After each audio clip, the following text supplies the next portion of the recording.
Deep into the heart of the jungle lies a mystery hundreds of miles below the earth. The cracks of the surface exposed hidden caves and layers of lush pools. Ancient stones illuminated the walls and serenity was the air. But as with all good things, it does not take long for man's corruptible flesh to seek power over beauty. Ra Anandril, Lion's Son, was a flower given its name by the inhabitants of the deep for its powerful abilities. Consumed with selfish ambition, the people greedily plucked the flowers until there was nothing left.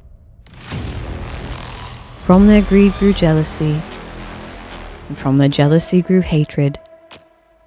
And they turned against one another, son against father, brother against brother, and when the first drop of blood hit the floors of the ancient city, the life that filled the cave suddenly turned to darkness. Instead, the screams of the fallen grew through the ground, permeating the open chambers with a devastating ripple. The great hall and city were turned to ash, and remnants of a long-forgotten people stood still in time.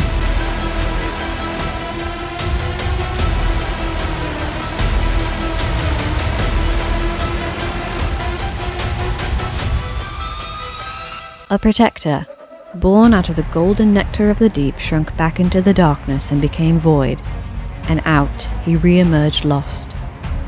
Ambitious travelers often set out to find if the stories of the Golden City were true. Hunting for lost treasures and artifacts, those who were unfortunate to find the city also found it met with a violent end. The Protector became beast and used the screams of those silenced by death to shatter anyone who came near its old home. It agreed within itself that its last effort to protect the deep would be preventing anyone from re-entering the city.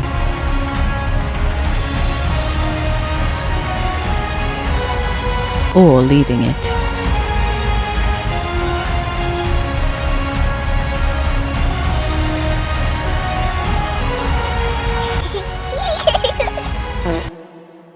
Hello, I'm Elder Krill, and today I'm rebuilding the ancient city. This may not be as exciting as in survival mode, because I am building this in but don't click off. Well, I mean, you can. I'm not like trying to force you or anything, but this is the video you were looking for. Now I know these have been done over and over and over again, so I had to think hard about how I could make it different enough so it wasn't just another repeat, but also familiar enough that it's clear this is the ancient city. If you've seen my previous videos, you may have noticed my affinity for Lord of the Rings. So I want to combine some fantasy videos, but first things first, clearing the skulk. I gotta be honest, I hate this part. The whole terraforming, breaking blocks, it's so tedious and I find no dopamine in it, but alas, I must prevail, the skulk must go.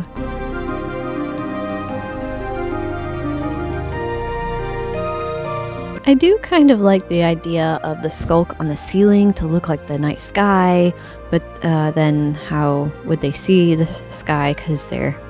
whatever. It's make-believe. With the way my mind works, I just find going back and forth between areas easier because inevitably I change my mind, and by that point I've already done so much irreversible work that it does end up being easier to not have a plan.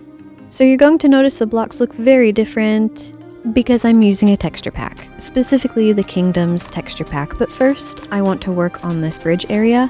I made these little squares ponds in the past, but I think I'll place down grass and make some selling stands on this once it's finished. What do you call them? Kiosks? And now I'll take the surrounding deep slate and lower it a block to change it out for some dirt path blocks. I was originally going to do this build in vanilla, but thought the texture pack could add something different, and after asking a friend what they thought, I ended up going forward with the idea, which I think adds a fun new element to this challenge. Oh, wow, it's a challenge to talk.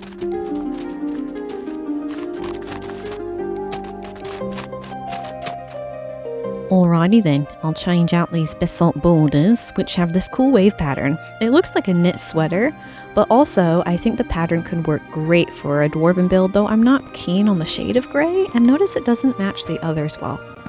I also built out the pathway so it's even on both sides of these large pillars, and then I'm using mossy cobblestone and lodestone to replace the border. Basically, where there are already openings in the bridge, on either side I'll put a lodestone at the base.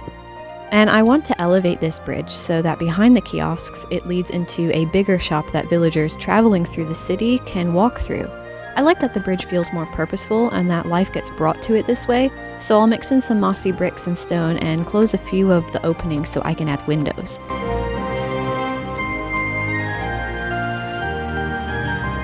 I love the texture of the different glass.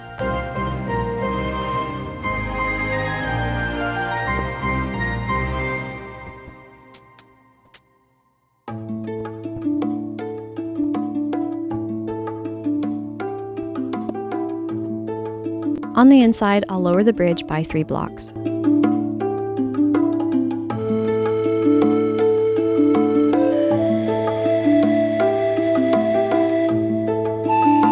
Then where the dirt path leads, I'll continue it over to the other side and I'll build another opening either side of the pathway on the inside. This will lead to the bridge shops. I'm going to use a mix of dirt and sandstone for the flooring.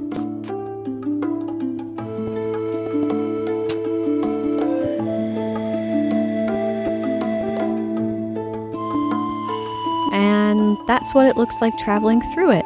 Quite pleased. And then the lanterns to brighten the space.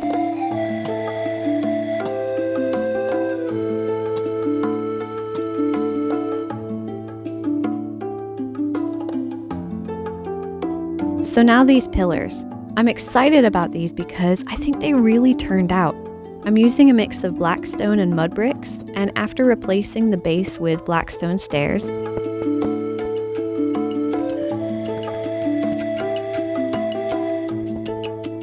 I'm putting an unlit redstone lamp on each corner. 2 stairs in between those,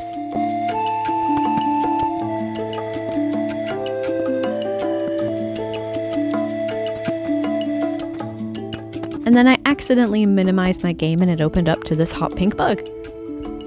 I'm going to clear out the rest of the pillar to make it easier to build up on the structure.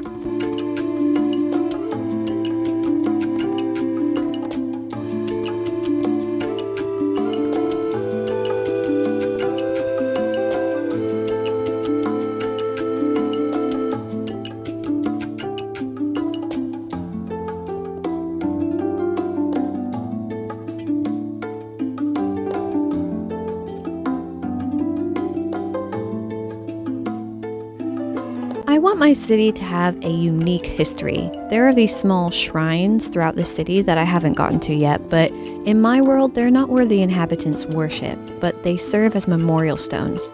Maybe the Warden was once a kind creature that existed like the Iron Golem, set to protect the people underground.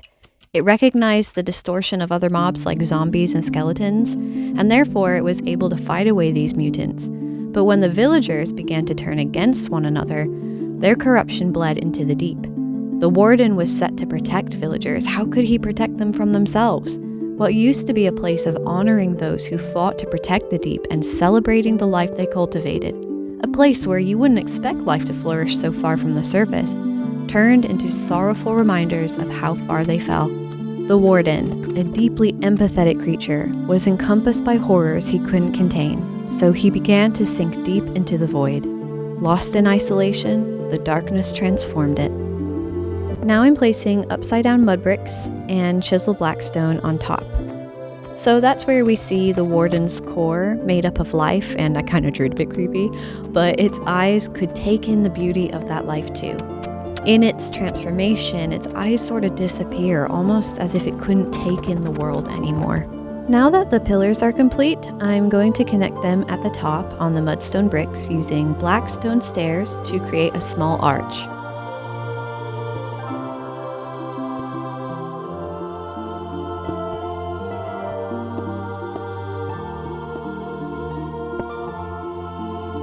And while I'm on this side, I'll make a larger arch connecting to the wall. I do end up adjusting the measurements a bit later, but for now I have it mapped out.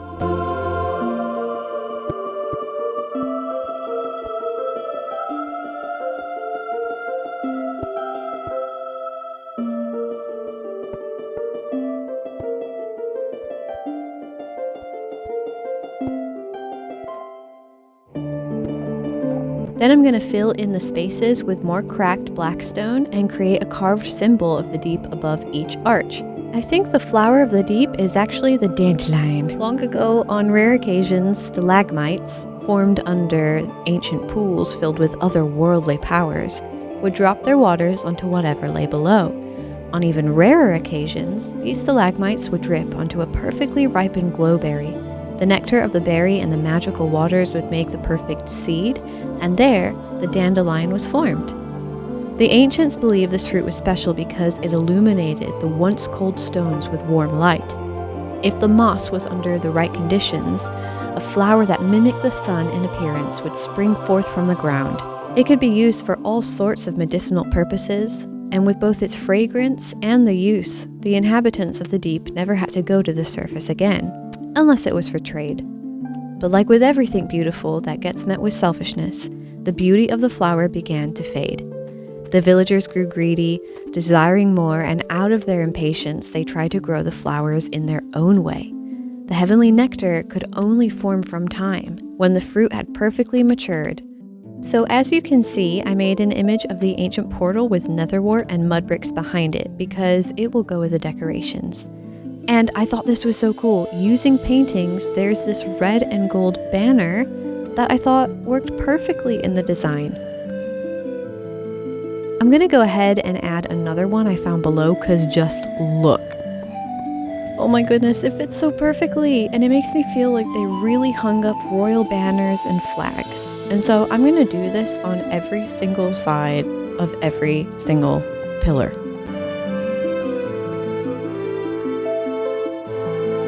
Next, cause the fun don't stop, because you might not want to pop, there's other pictures that look like notices and different messages, and I thought it'd be so cool to hang these around the base of these pillars, like the villagers, travelers, townspeople put up different job opportunities and things like that. Back to the bridge. I came up with a design I really liked, adding more black stone at the top to look like natural stone weathering. I also mixed in some deep slate to transition between the lighter stone and black stone. I also placed end stone for the top part of the bridge.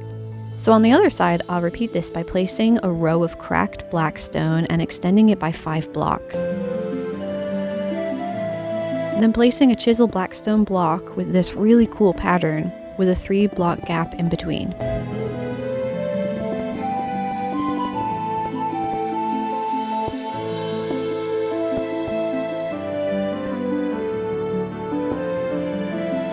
Then on every other chisel block, I'll place a black stone wall. And to build up the lamp, I'm following this design by Umibo, where I'll stack 2 fence posts and place temporary blocks. Then going underneath, I will place an anvil and a hopper on either side and a lantern under the hoppers. Then I'll break the temporary blocks and put 3 iron trapdoors on top.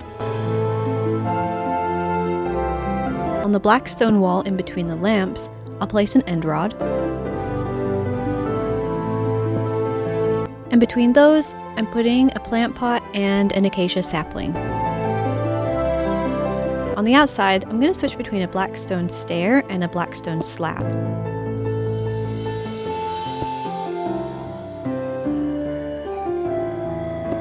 And going under the overhang, I'll place a variation of stone, deep slate, and black stone stairs.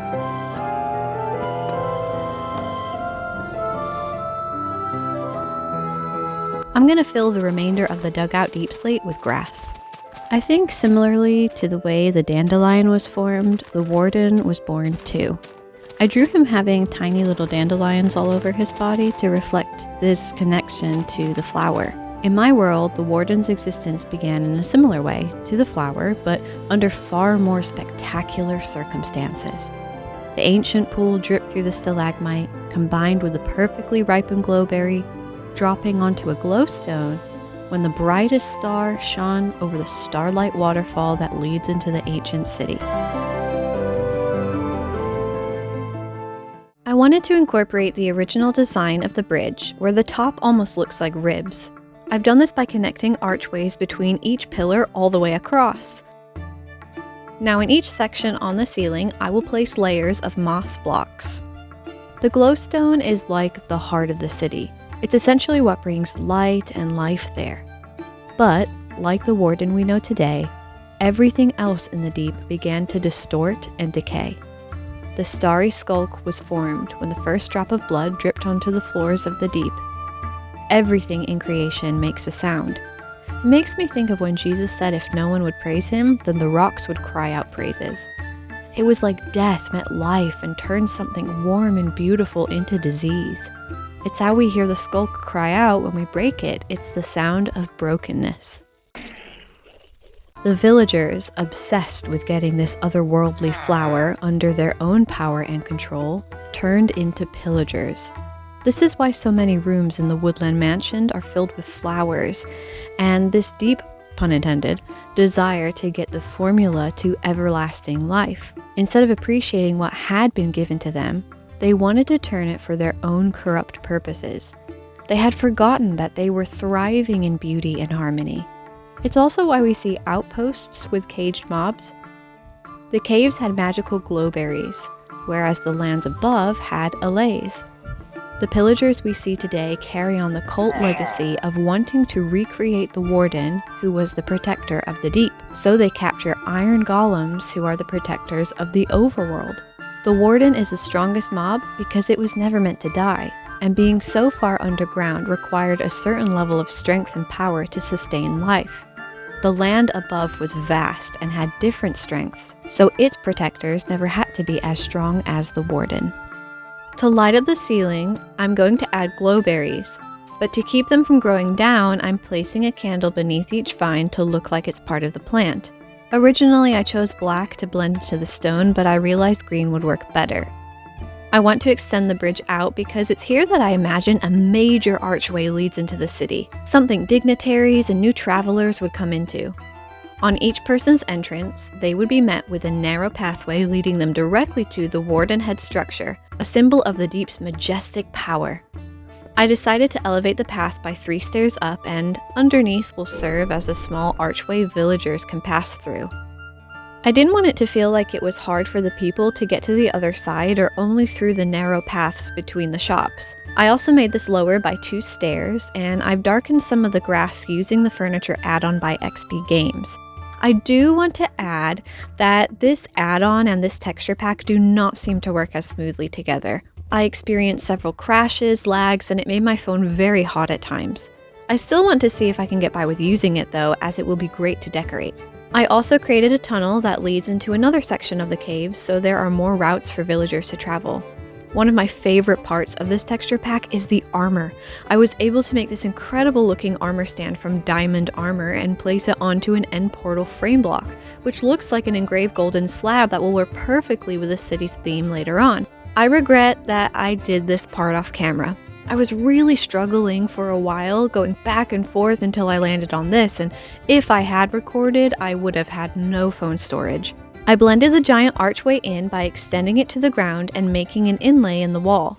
To flow more cohesively, I made another 2 pillars connected by a larger archway and added a similar dirt path around it.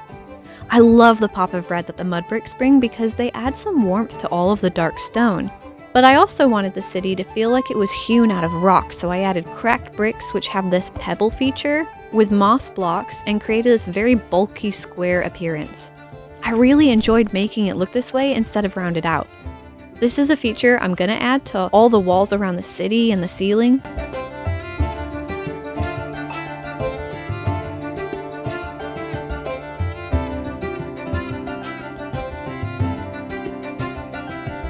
And to make the top of the arch look a little more blended, I added some wall blocks on top of the black stone blocks. To add light to the arch, I've added glowstone behind some patterned glass, an upside down stair, a lantern, and a right side up stair.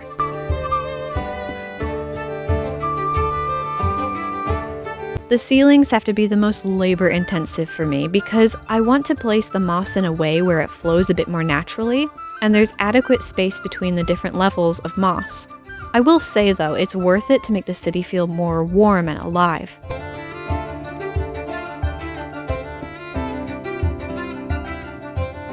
And finally, to make the path feel like it continues on, I'm adding a wall of black terracotta which will blend into the background. Alright, so leading over to this back section, I'm going to start building village homes. I don't want to exhaust myself by lowering the entire city floor, so I'll raise the structures by 1 block to be level with the grass I'll place down.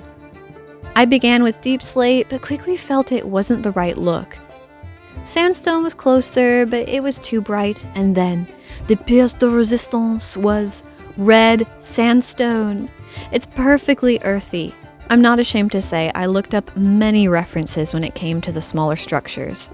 I think past the main focal points of the ancient city, the structures are a bit of a mystery. It's easy for me to beat myself up when it's not all original ideas. I can feel a bit defeated and start saying to myself, I should be able to come up with a building design myself.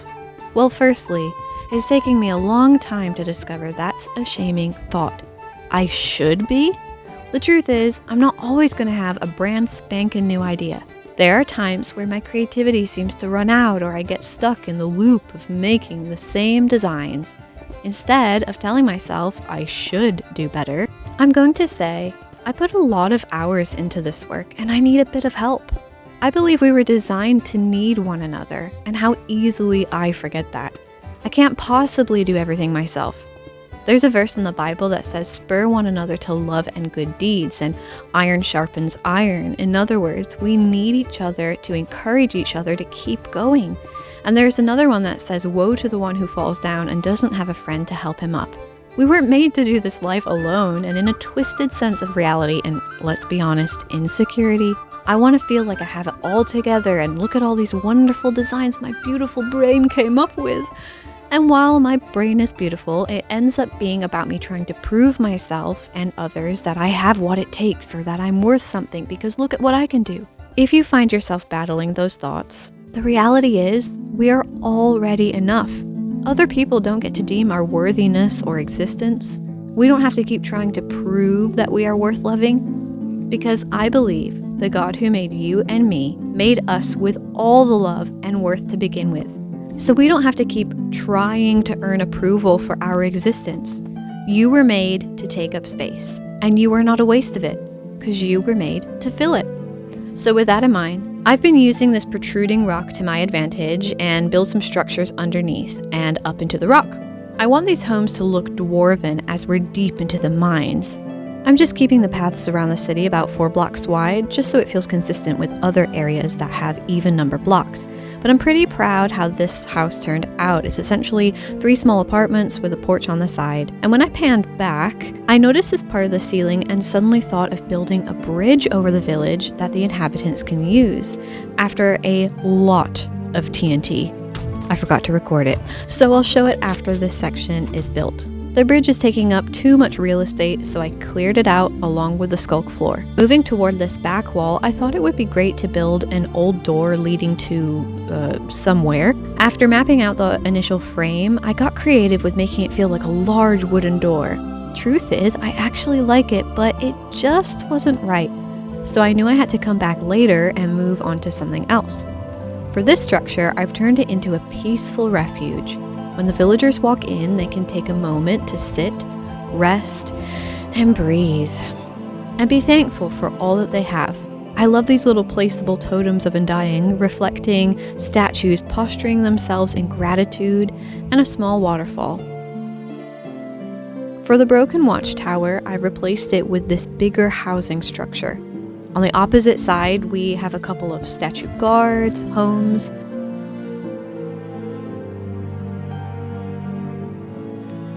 and up the stairs we can follow them back down to more homes.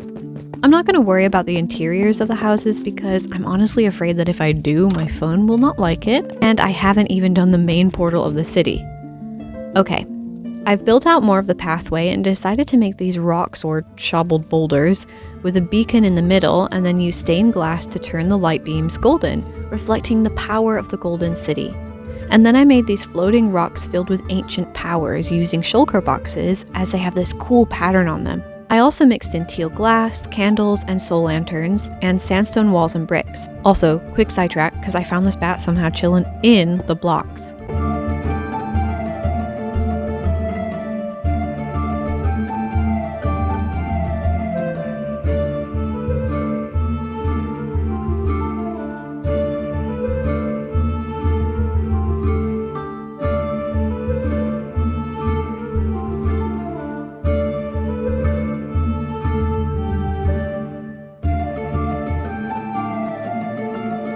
Then the beam. I've placed a bamboo fence post so it's hidden, and I'll place an iron golem inside these glass panels. What was cool was that they ended up having golden markings like the city and blue light for their faces, which matched the blue in the ancient stones above them. I didn't like how the glass panels hid the golems, so I placed 4 more bamboo fence posts, a block higher than they were standing, and a yellow glass window panel on each post. Next place I wanted to tackle was this other structure with a shrine, and I love how it turned out. I thought about what I'd want to do here and thought it would be cool to have a small pool house / memorial. It has steps already leading up, so I decided to widen them a bit and put them on either side of the build. Alright, I have it done, so let's look over it.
I had time to sit with what I wanted to do for the door when I saw a picture of the door from the Mines of Moria, and I was like, duh, let me just build that. So I'm disassembling what I had before, and I made the door 1 block too narrow, so you'll see me adjust that in a minute. I don't use editing software, so I had to break it all by hand. Using smooth stone, I wanted to build out a couple of pillars in order to frame the door a little better.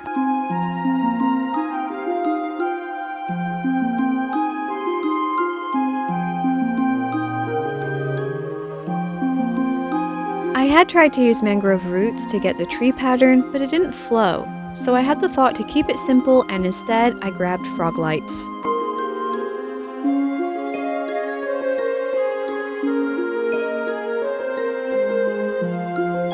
To get the tree shape, I just played around with smooth stone stairs and slabs until I was happy with the result. I felt the lights at the top were too large, so I added stairs to make them seem like small stars.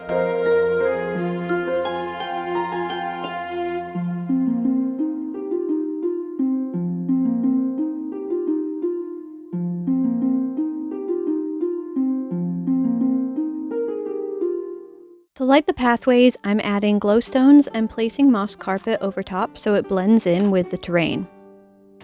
This Batman. I'm Batman. Why does that sound like if Bruce Patrick Bates. No, who is he? Bruce Wayne. Is if he was 80 years old. There were also these mineshaft entrances that I decided to incorporate into the building by having some of the structure look like it was crumbling away. Maybe this ties into the villagers' greed, not caring about tearing down the city in order to get more treasure. I'm moving on to the opposite side of the portal because I want to build out farmland, so for this I'm temporarily turning off the texture pack to avoid any lags, but after building out more of the stony wall, this is what it looks like. Over here, for this bridge, I want to turn it into stables. So I've added grass to the ground and on top of the stable for the horses to walk across, and then made a few adjustments to the design.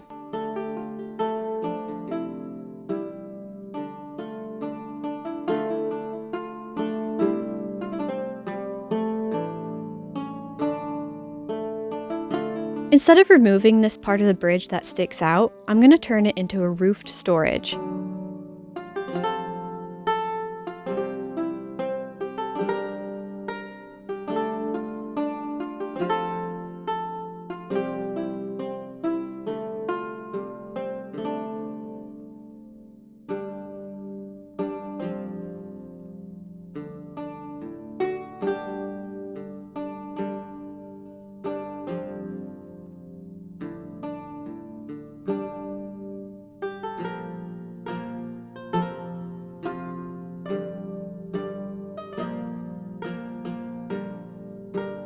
After adding some dirt patches to look like it's been worn down, I'm adding a canopy where the horses can get snacks like carrots.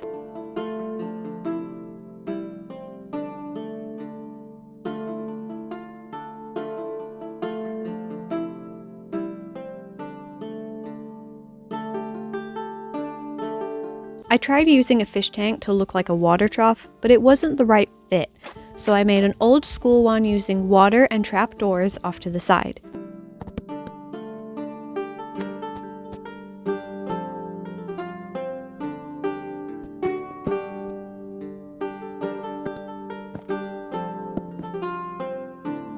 For the colors, I liked the mix of yellow and teal wool.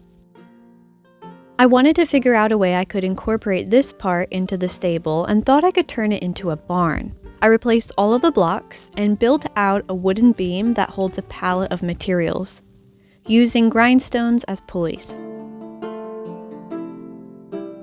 Near the barn, I'll create another archway for farmers to use where the goods get brought into the city. It's essentially going to mimic the larger archway near the portal.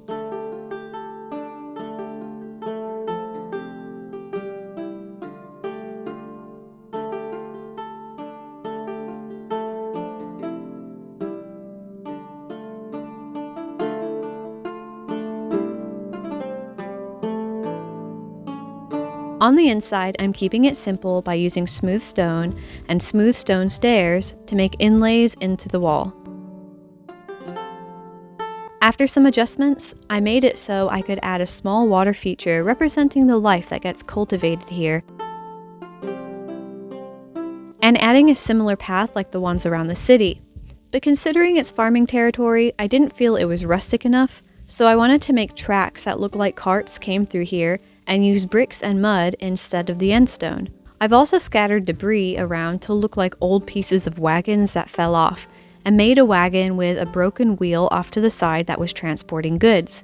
I just imagined the inhabitants were incredibly friendly and welcome newcomers, and this person transporting goods was told to leave their wagon and stay a while to come and eat and worry about fixing it another day. I realized the stone walls needed more plant life to blend in, so I added vines, a couple banners, and some small flowers. I decided it might be cool to add in a small silo to hold the grain the horses and cattle use. For the roof, I flipped crimson steps back and forth to create this rough texture, and I like how it turned out. I'm going to add some posts that a composter can hang off of on the inside.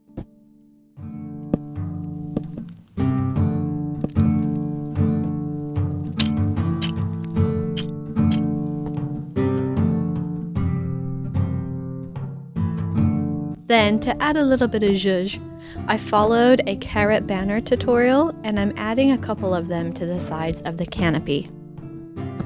Next to the farm, there are these large structures like the one I just turned into a pool house. I'm going to turn this one into another farming structure by clearing away the stones and adding 2 levels.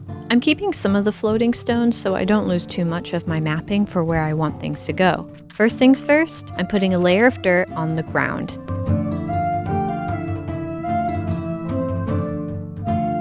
Then I'll build up the walls. Where there were 2 pillars, I want to keep them so I'm not altering too much of the original design, but rather adding to it.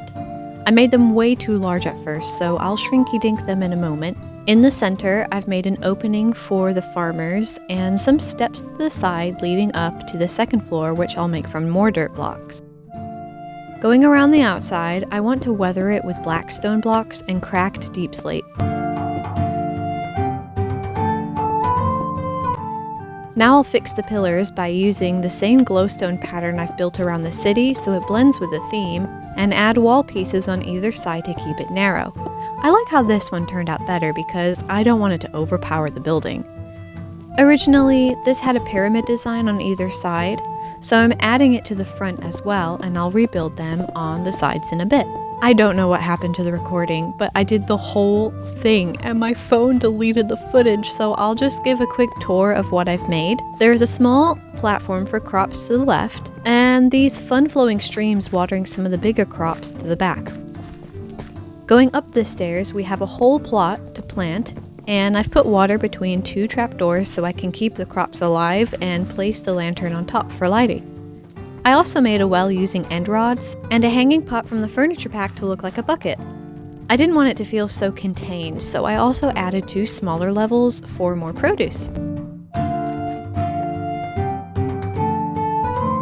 I'm going to tear down a section of this bridge as I did in the housing area on the opposite side, but I'll mirror the bridge design to an extent because each section needs to provide a way up into the portal area.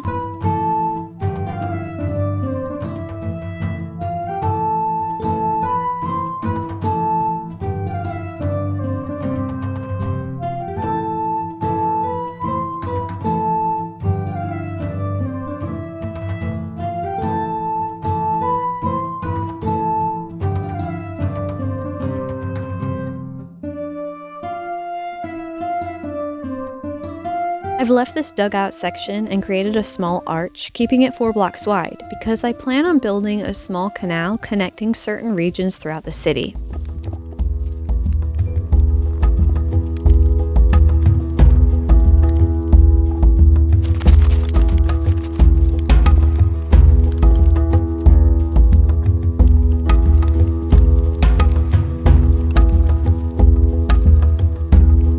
For this structure, I decided to turn it into a butcher's with a small rooftop restaurant.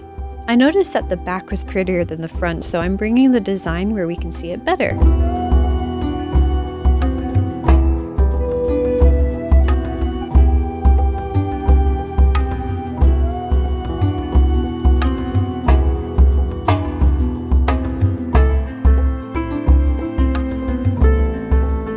These bats and traders have a conspiracy to stop me from working.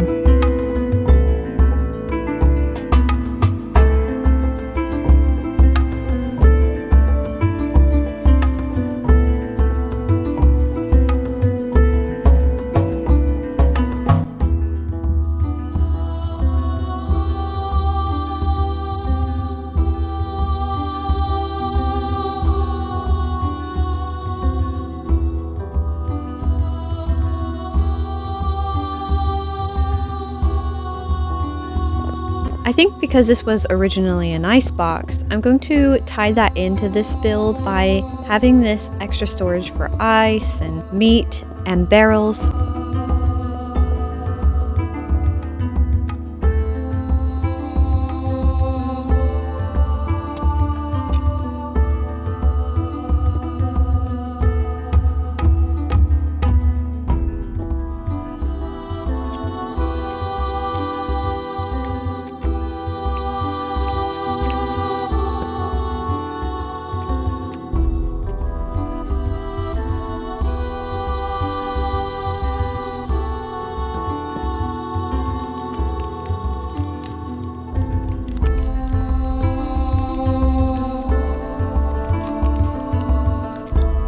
Because I'm using looms as tables, as they have these cool colors, I'll incorporate it into a textured rug.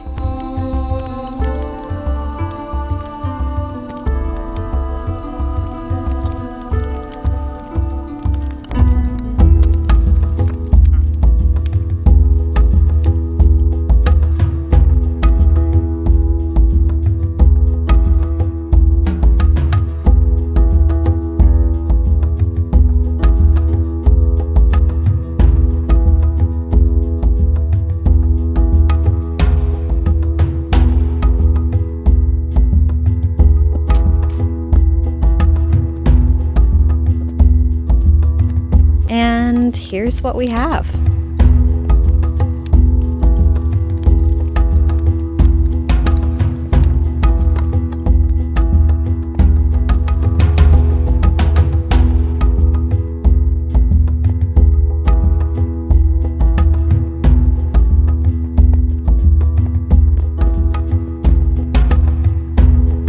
I love this placeable food. In this section where the wall is further back, I'm going to build a parking spot for carts and their horses.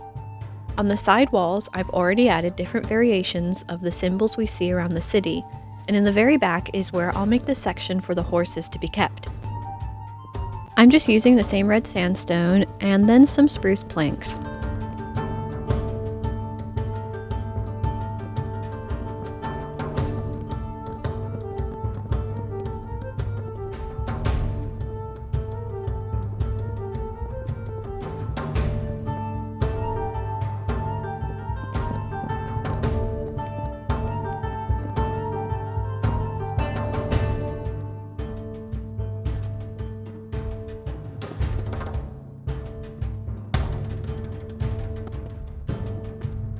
I'm continuing the grass inside, so that way I can weather it like the rest of the pathway.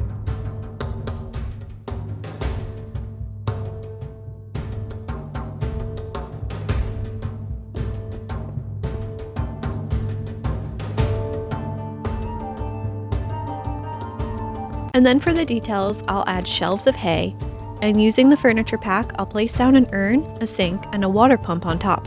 How cool is this running water feature?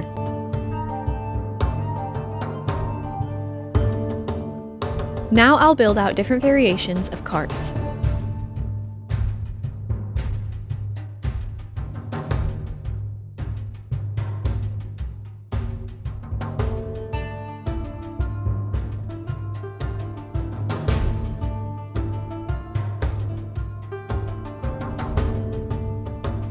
I used rope from the furniture add-on to make the handles and filled the carts with all different kinds of goods being transported in and out of the city.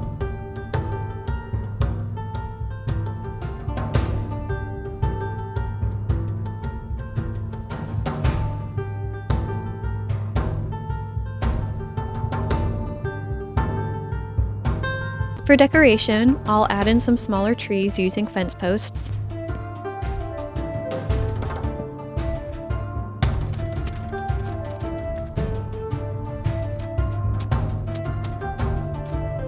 and where there was this old fire pit, I'll create a smaller version as a nod to it.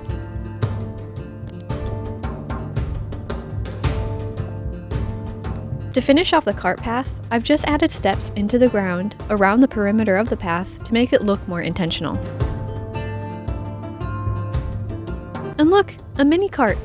Well, I wanted this to be one full video, but I think I'll have to make this into 2 parts. I've had a lot of fun so far coming up with all the ways to make the city come to life again, and I really enjoyed making up the lore.